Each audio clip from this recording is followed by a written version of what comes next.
In Pokemon Emerald, there's a family of NPCs north of Mauville City called the Winstrate Family, and they waited for trainers to stop by their house and immediately put them into a gauntlet-style battle with each member of the family. There's of course Victor Winstrate, the father, Victoria Winstrate, the mother, Vivi Winstrate, the daughter, and Vicky Winstrate, the grandmother. But wait, even though those are the only Winstrates that live in the Gauntlet house, there is another, and that is Vito Winstrate, the son, who has gone out on his own Pokemon adventure to try and take on the Gym Challenge and League to prove to his father that he is a true Pokemon battling master. But many don't know that there is actually one more member of the Winstrate family, and that member is me, Vitale, the grandpa. You see, after going on a Pokemon adventure of my own back in the day, my dreams were crushed at the finish line as the Pokemon League champion decimated my team and threw shame onto the Winstrate name, eventually leading to my divorce, leaving me with no choice other than to leave the Winstrate family house to spend the rest of my days in retirement in Lavaridge town. But after hearing that Vito has received his 8th gym badge, I started to become jealous and got that adventuring itch that plagued my once young and heroic life. So I decided to leave a life of luxury and those sweet hot springs to see if I can beat Vito to the league and finally achieve my dreams of becoming the Pokemon League champion. So for this run, I'll only be able to use Pokemon that the other Winstrate family members are using, since they all came from me after I retired. And we start off our journey by arriving in Oldale Town, where we can find our first encounter of the run in Gambler the Zigzagoon on Route 101. Oh yeah, I have chat nicknamed my Pokemon, so if you want a chance to name any Pokemon in my videos, be sure to check me out live. And honestly, we get a fairly large amount of encounters before arriving in Rustboro City to face the first gym leader, Roxanne. We grab Butterdray the Seedot on Route 103, Lauren the Adamant Huge Power Meryl on Route 104, and Period the Shroomish in Petalburg Woods, which leaves us with only a single more encounter before this gym, and that is Abra, who is only found in 2 locations in the entire game, meaning we only have 2 shots at catching the teleporting telepath. So after receiving a Great Ball from the Devon Corporation employee, we make our way past Rustboro to Route 116 to find our first attempt at the catch. So we throw out our one and only Great Ball. It was meant to be!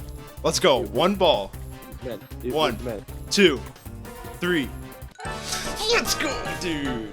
And catch it, naming it Spoon Tom in the process. So that just leaves Roxanne, and after leveling up our team of Heat to the level cap of 15, Butterdray evolves into Nuzleaf as we enter the fight. And yeah, this was an easy sweep with Period's deathly combo of Leech Seed, Stun Spore, and Absorb. But that does grant us access to the keys of some old guy's boat to take us to Dewford Town. Wait, is that Victor, the dad, calling? Hey dad, did I hear that you escaped Lavaridge Springs to go on an adventure? You're crazy, you'll get yourself hurt. No, I'm in my adventure element right now. No need to worry about me. I'm gonna beat that measly son of yours to the champion title. He's got nothing on this veteran. Anyways, with that guy out of the way, we arrive in Dewford City, where I can grab our next encounters in Batman the Medicham and Andre Fly the Roselia, who are 2 Pokemon that actually cannot be found in Pokemon Emerald, but are exclusive to Ruby and Sapphire. I thought it'd be fair to introduce these guys after the first gym, a la the mythical Pokemon you can get in one of the worst Pokemon games of all time. Anyways, after giving a letter to this random guy in Granite Cave, it's time for the next gym leader in Brawley. And after leveling up my team to the level cap of 19, Lauren and Spoon Tom officially come online. And the latter makes this gym essentially trivial with confusion. 1-shotting the Machop, 2-shotting the Medicham, and 1-shotting the Makuhita. So far so good. I don't know why I ever had any hard times with this gym challenge when I was a kid. It's almost like experience comes with age. And with that, we headed to the beach side of Slateport City and took care of some Team Aqua grunts and continued on our merry way to Route 110 to find our next encounter in Spy Strike the Electrike, only to run into this random girl who recognized my family crest that I wear proudly on my shirt, asking for a battle. And thankfully, Spy Strike got to shine in her first battle while Spoon Tom came in to finish the scraps. And after arriving in Mauville City, there was nothing else to do but prep for the third gym by leveling up the team, prompting an evolution out of Gambler into Linoon. And with that, it was time to strap in for a tough battle, as we do not have access to our resident ground type yet in Numel. So let's get into it. As Watson sends out Voltorb, we throw in Gambler, who is able to outspeed and send out a life-threatening headbutt, taking it out. Electrike comes in, so I use a move that I never thought I would actually use in a Nuzlocke in my life, and that move is Mudsport, which weakens electric type moves until the user switches out, which only prompts the dog to howl, turning out to be a moot effort as the following headbutt throws it off the battlefield. Next up is Magneton, and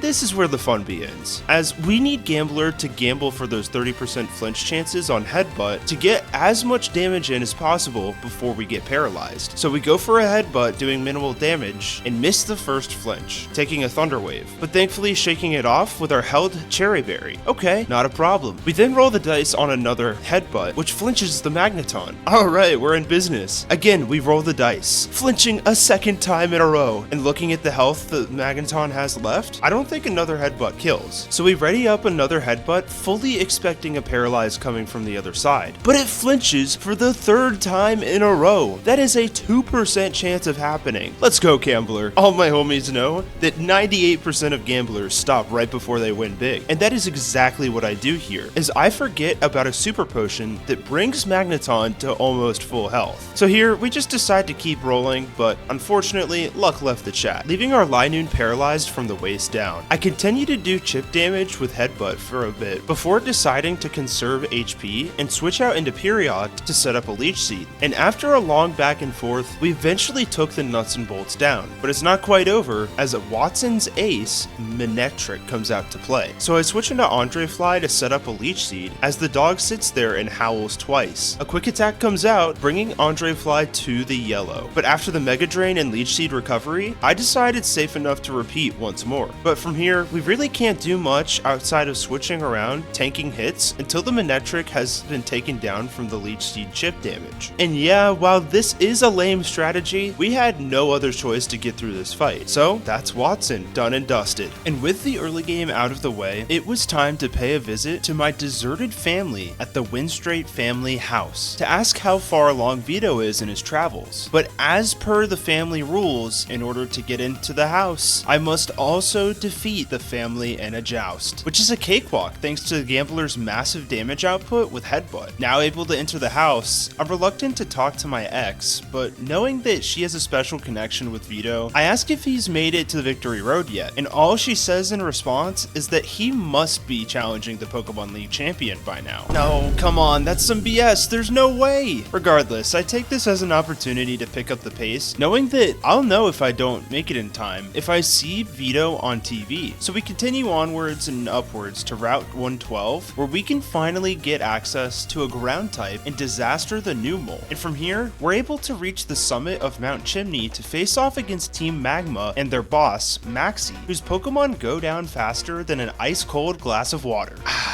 Refreshing. This allows us to grab the meteorite from that weird machine Maxie has placed beside him. It was making some weird noises and kind of gave me a headache, so I hope Maxie's okay, but anyways, what some less than stellar Pokemon League champions to be, unlike me, might not know is that if you take the meteorite to Professor Cosmo in Fall Arbor Town, he'll give you the TM for return, who we obviously give to Gambler for some added damage. And with that out of the way, we can finally reach Lavaridge Town, granting us access to the 4th gym leader, Flannery. And just before reaching her in her gym, our favorite lil pup, Spy Strike, evolves into Manectric. Perfect timing, but I don't think we're gonna need her, because as we approach the Fire-type Master, we enter the fight sending out Lauren in front of the Numel. We start the fight with the mogul move of Defense Curl, as Numel sends out barely even a scratch with Takedown, leaving it open to that huge power Defense Curl boosted rollout, taking it out. Now, it's here where you'll probably figure out where this gym fight is going, but we do need to be careful since rollout is 90 accuracy, so all we have to do is hit 3 more rollouts in a row, meaning we have a 65% chance of making it through this fight without a rollout miss, and all we can do at this point is watch. So in comes Slugma, and the second rollout hits, prompting the camera up to come in, and the third rollout connects, meaning Flannery is already down to her final mon, and Torkoal It was outsped and hit with the final rollout, taking it out and granting us our 4th badge of the league, halfway to veto. And unfortunately, I'm not able to spend much time visiting the ladies in Lavaridge Springs, as I'm on the clock. Next time, ladies, next time. So with all the ground covered in the western side of Hoenn, there's only one more thing left to do before heading east, and that is yet another gym fight. So we go all the way back to Petalburg City to take on this random middle-aged guy named Norman. I don't know, I'm more of a Larry fan if you ask me, but I have a plan for this guy. You see this TM? Yeah, I think you know where this is going too. With Slacking's Truant ability making it do nothing every other turn, if we get the timing right, we can use Dig to do damage while not receiving any of our own, as it loafs on the turn that we're above ground. So we start the battle with Batman against his Spinda, and we're able to outdamage it with Rock Smashes as it goes for a Facade, still doing some decent damage. But once the Vigoroth comes in, we switch into Lauren, taking a Facade much better. Lauren can then outdamage the Raging Ape Sloth hybrid with Strength, as it tanks some hard-hitting slashes of its own. And as the Linoon slides in, it thankfully goes for Belly Drum, allowing Lauren to immediately punish it with a Strength, taking it down. And in comes the 670 BST Beast Slacking. So I switch it to Gambler to start whittling its accuracy away with Sand Attack, as it goes for counter. It's here where I begin to think of how we can get our Dig user Nummel onto the field when I get this great idea. So we go one more Sand Attack while it's true wanting, and then we switch. Hopefully it still wants to counter. Okay. -3 accuracy.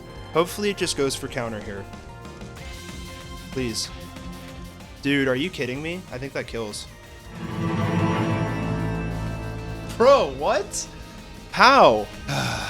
Listen, it took a lot out of me to include this clip in the video, as it is probably one of the most embarrassing plays of my Nuzlocke career thus far. I mean, what other channel out there has messed up the Dig Truant strat so hard before like this? That's just the kind of content you should expect from this guy, am I right? Youngster Joey, not now. I am in mourning, okay? Oh. Anyways, now in recovery mode, we switch back to Gambler to start using Sand Attack and Tail Whip on the turns that Slacking moves to avoid counters while using Return during the Truant turns. And the Slacking thankfully only goes for the accuracy bypassing move Feint Attack once, allowing us to take the King all the way down to Jester, earning us the 5th badge and unlocking the second half of the region. And because we got Meryl instead of Talo on Route 104, we've had to delay getting a Talo until now, as we can now teach Surf to Lauren and head north of Rustboro to this special little area that requires Surf to get to. And it's here where a few trainers guard a patch of grass that contains, you guessed it, Swellows. So we go ahead and grab Aerialace the Swellow and continue on our merry way to the east. Along the way in Mauville City, we can also help Watson out by turning on the power in New Mauville and pick up Zapper the Voltorb along the way, netting us a second Thunderbolt TM. And with that, it was finally time to make progress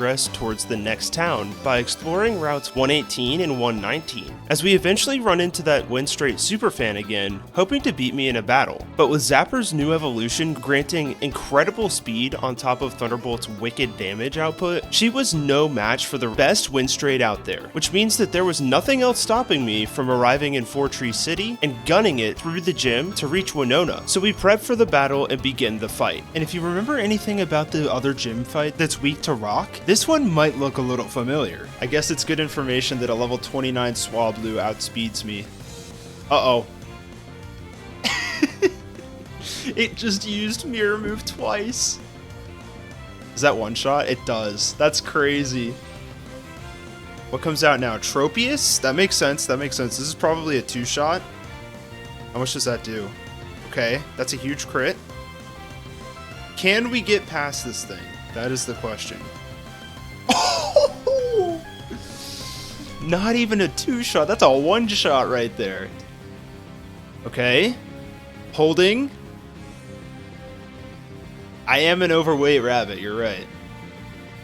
Okay, that's 3 down. 2 to go. All I have to do is keep pressing the A button. Come on. Hit. That's another crit. We've been crit twice now. Where's that Oranberry proc? It's now, right after I hit it. Don't die, Lauren. D-Dance. Hit this thing. You better hit that rollout.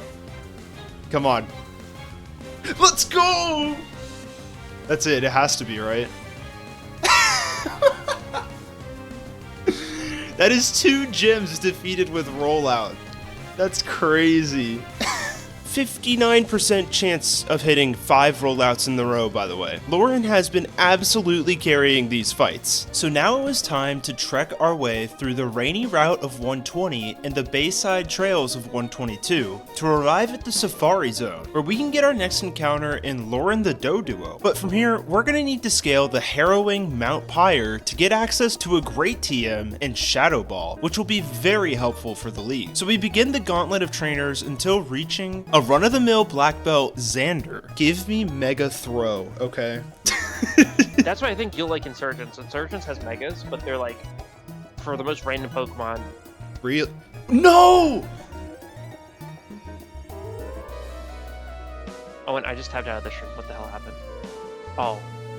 Oh, that was a painful loss. After only seeing a total of 1 major battle, the speedy ball of lightning Zapper has been taken out to a random trainer's critical hit in the Graveyard Mountain, no less. But regardless, we don't have to go far to put him to rest, as we're able to pick up the TM with no other issues and give Black Belt Xander a few choice words on our way out, making our way to Lily Cove City, where the Winstrate superfan has tracked me down once again. And with a tag team effort from our greatest hits, we're able to take her Pokemon to Pound Town. I wonder when she'll show up again for another battle. It'll probably be, you know, sometime before we reach the league, right? Foreshadowing. Oh, I get it, O Creations. It's because this is the last rival fight in the game. That's a good one. Well, it was before you went and explained it out loud. Go back to trainer school or something, youngster Joey. I'm trying to tell a story. Oh, okay. Anyways, we are now forced to do some mandatory Team Magma hideout shenanigans that culminate in another Maxi fight, and using a combination of Gambler's Return and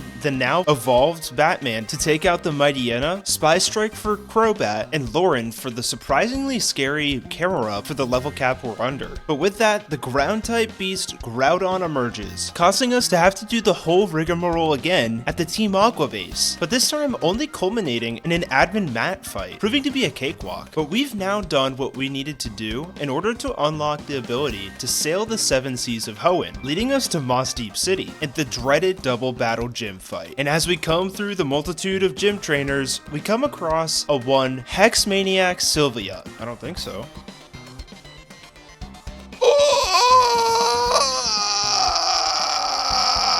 Falling apart at the teams, guys. Okay, not a huge deal. Just killed our one dark type encounter right before the psychic gym. I'm sure that won't be a problem, right? And as we approach Tate and Liza, we have nothing else to do but to hope and begin the battle. The twins send in Xatu and Claydol, so I start with Batman and the newly evolved Spoon Tom. I start with a calm mind on Spoon Tom as Batman throws out a physical Shadow Ball onto Claydol, just missing out on the KO, meaning it's able to retaliate with Earthquake, doing decent damage. Finally, having an ounce of future sight of my own, I predict a heal and double up on Claydol, which does enough to take it out. And while the Dark Knight isn't afraid of the dark, just the thought of having to take out Robin was too much, bringing him into the long night. Welp, there goes the Shadow Ball TM. I begrudgingly send out Lauren as Spoon Tom goes for a Shockwave, and the Rock and Robin both set up with Calm Mind, leaving Lauren's Surf to do minimal damage. I then recover on Spoon Tom as the bird throws a Confuse Ray Spoon Tom's way, and the Rock then brings him down to where he began at the start of the turn with Psychic, making Lauren free for a revenge kill on Xatu. But from here, I am stuck between a rock and a hard place, as I need to switch Spoon Tom out, and Solrock makes my already weak Surf even less reliable with Sunny Day. So I switch again into Aerial Ace, who's pre-burned for the Guts boost, and Spy Strike is able to land a Thunder Wave on Solrock, taking a Hypnosis and Solar Beam in the process. And with not many options remaining, I opt to stay in to do damage with Guts Facade on Solrock, leaving it in the red, as a boosted Psychic comes out and takes it down. So from here, I bring the newly evolved Lauren in to throw out a Tri-Attack while switching back to Spoon Tom and recovering again, only to realize that they have yet another heal, bringing Solrock to full health. And it's here where I realize this could be the end of my quest to beat Vito to the league. With some of my best mons in the grave, I just don't know how we're going to be able to continue. But I take a look at my remaining team and remember how far we've come thus far. We can't stop here. This cannot be the end of the road. Not again. And while I'm not proud of what I did, my only way out was to use what's left of the combination of Lauren,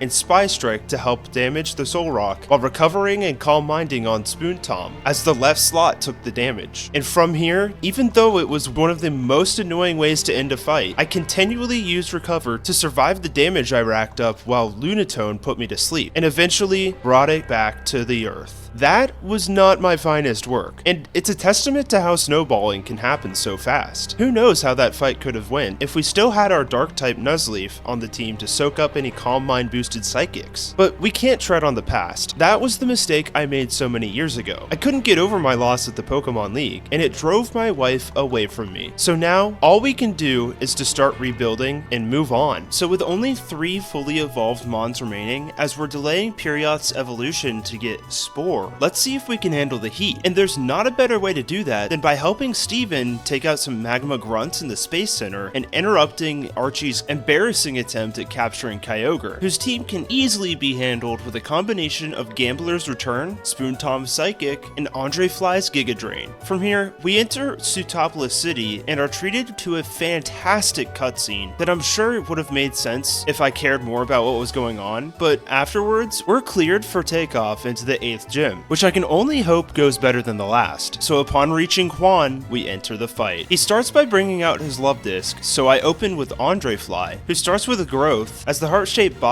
disc sends out Sweet Kiss, which is cured immediately by a held Persianberry. And on the next turn, we can begin our conquering with a Giga Drain taking it out. Next in is Celio, who goes down to another Giga Drain just as fast as it came out. Kingdra follows it up by living a Giga Drain and countering with a double team, but the guaranteed to hit move Magical Leaf can take care of the rest, meaning Andre Fly can stay in and deal with Whiscash and Crawdaunt with ease. That was a much needed win for us, and it was the last big roadblock between us and catching up with Vito. So now, it was time to enter Victory Road. And first things first is a fight with this random child that I have never seen before, but somehow must be connected with the Winstrate Family superfan I've encountered in the past, as it's just strange not to have seen her again. But nonetheless, Gambler can deal with the Altaria with Ice Beam, Return for Delcatty, Andre Fly can outdamage the Magneton with a combo of Leech Seed and Giga Drain, Spoon Tom can set up on a Future Sight and Gardevoir and take it out with Shockwave, closing out the fight with a Psychic on the Roselia. And it's here where I realize, as I begin to slowly but surely whittle my way through the competing trainers in the cave, that I could find my grandson Vito around any corner. So I bide my time, taking care of any trainer in opposition to my goal, until he approaches. I train together with my whole family, every one of us. I'm not losing to anyone. As the battle commences, I begin to think, every one of us? Does he even know who I am? I realized that leaving the house so early on in his life would have made him not be able to recognize me, but I mean, did my son even mention me to him? And as poor young Sir Vito sends out his Dodrio, I can't even think. But really, this is par for the course. I bet this is my ex-wife's doing, not even mentioning me, but right here, right now, I gotta prove to that boy that no, he did not train with every one of the Winstrates, and he's about to find out how much more he can learn. And in a shockingly even 4-on-4 battle, I send out Spoon Tom throwing out a Shockwave, cooking the bird into a delightful Thanksgiving dinner. Kadabra comes out, so I set up a Calm Mind as the Prevolution throws up a Future Sight, allowing me to send out another Shockwave, cooking the Imposter into a delightful Thanksgiving dinner. Vito's Electrode of his own comes out, bringing me to the verge of tears, forcing me to have to click Psychic,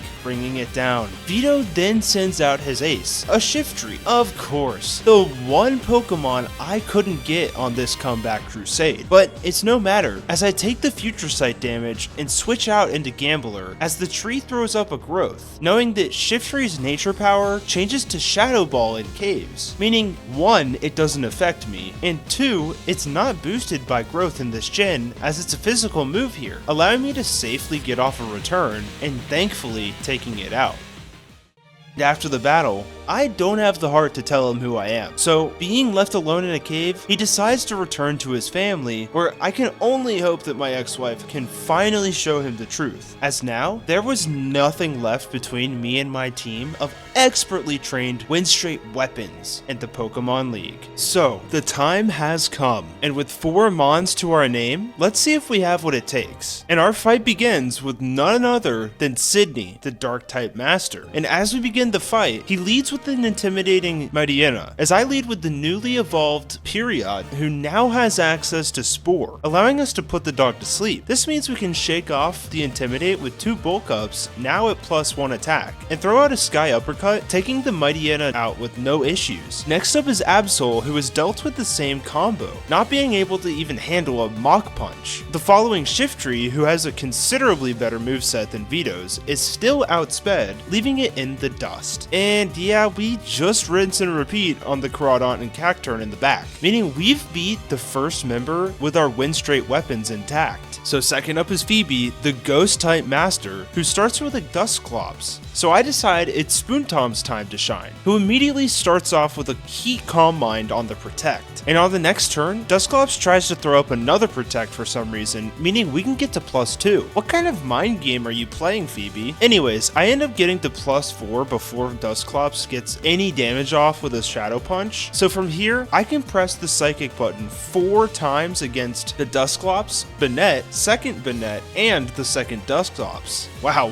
what a diverse team, Phoebe. Only leaving a single Shockwave on the Sableye, cooking the creepy being into a delightful Thanksgiving dinner, and giving us the win. Nice and easy. But that leads us into Glacia's room, and she starts out with Celio, so I bring Periot back in for another chance to shine. After a classic Spore into Bulk Up combo, I can take out the Sleeping Cub with a mere Mach Punch. The second Celio is up next, so I put it through the same ringer, getting to +2 attack and defense in the process. This baits the Wall Rain in, and Period's sweep simply cannot be stopped here, as she's able to take out the 2 Glalie afterwards with ease. Okay, yeah, I don't know why I was getting so worried about a 4-mon team when we've got the power of 3 in Period alone. But the final Elite 4 is Drake, and is by far the most difficult, so let's see how we can figure our way out of this one. He starts with a Shogun, so I click Spore until it stops protecting, ensuring a safe switch into Spoon Tom, who can then get off 2 Calm Minds before the Sleeping Shell awakens with a massive double edge. But no matter, as a Psychic can do more than enough to take it out here. This brings Flygon in, but Spoon Tom's Psychic powers is just too much for it to handle, meaning the Scary Salamence is out next. But here we can still outspeed and grab the KO. But I begin to realize that setup moves are pretty insane, as we finish the fight with no other issues, meaning that yes, we are returning to the Pokemon League champion fight. I just need to make sure I don't let up on the gas now. So I enter the champion room only to see a random water type trainer has taken the previous champion's place. Well, this can't do. Where has Steven gone? I cannot truly know how strong I've become against a champion that uses the same type of Pokemon as the 8th gym leader and one of the evil teams in the game. But regardless, we must continue, as Wallace begins the fight with a Wailord, so I bring out Period for her last dance, starting the same way as the Drake fight, sporing and setting up Calm Mind on Spoon Tom until I can take the Wailord out, cooking the ocean-sized whale into a delightful Thanksgiving dinner. This brings Tentacool out, so Spoon Tom yet again goes for Shockwave, cooking the squid into a delightful Thanksgiving—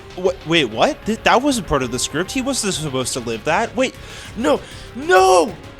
It seems Wallace here is an undercover PETA agent and has had enough of our Shockwave shenanigans, so it's time to come up with a plan on the fly. I immediately switch to Gambler and go all in on a belly drum, as the toasted squid gets healed up, meaning on the following turn, we can outspeed and get the kill with a return, bodying the squid like John Cena in the Thunderdome? Yeah, that's not bad, let's go with that. This baits Gludicolo in and goes down to the same fate, and the same thing happens to Whiscash, and as the Gyarados comes onto the field, an Intimidate follows, cutting our attack a bit. But surely a +5 return can still body the fake dragon like John Cena in the Thunderdome, right?